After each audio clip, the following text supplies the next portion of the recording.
Now normally I would use my press to do these, but press is broke, so I'm going to use a vise. You can use a vise as long as the metal is fairly thin.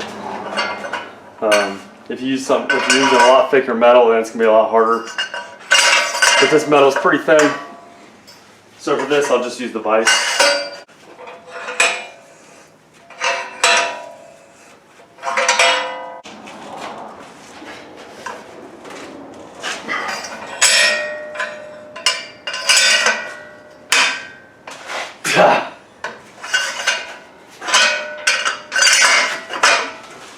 The nice thing about these is you can really make things kind of custom looking. I use these on my inner fenders.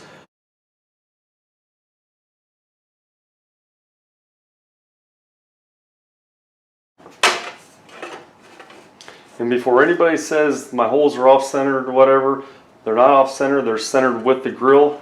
But this side's got to be cut out more for the power steering.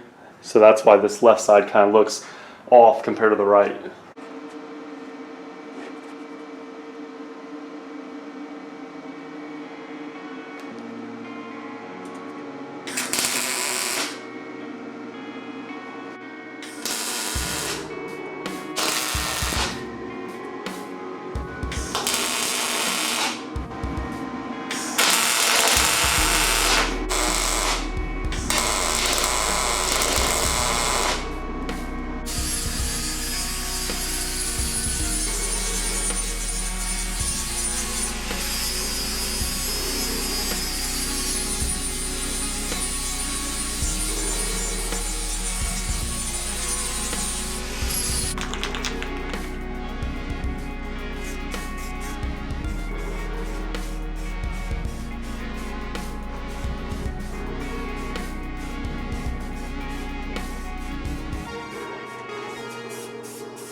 All right, so we are all done. So I went ahead and put the grill back in and then put the radiator behind it just to mock it up, kind of see what it's gonna look like.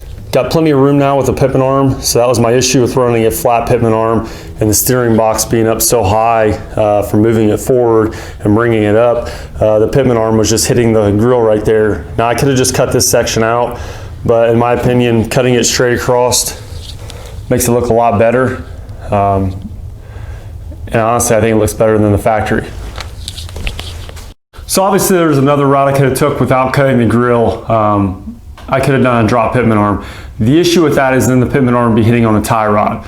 So when you're trying to do a high steer kit and then you're also trying to keep the vehicle low and you get all that stuff really close together, you're gonna have to modify something to get the other thing that you want. So obviously the biggest thing on this Jeep is I want to keep it as low as possible while still running 40s. And in order to do that, sometimes you gotta cut some stuff, which is totally fine with me.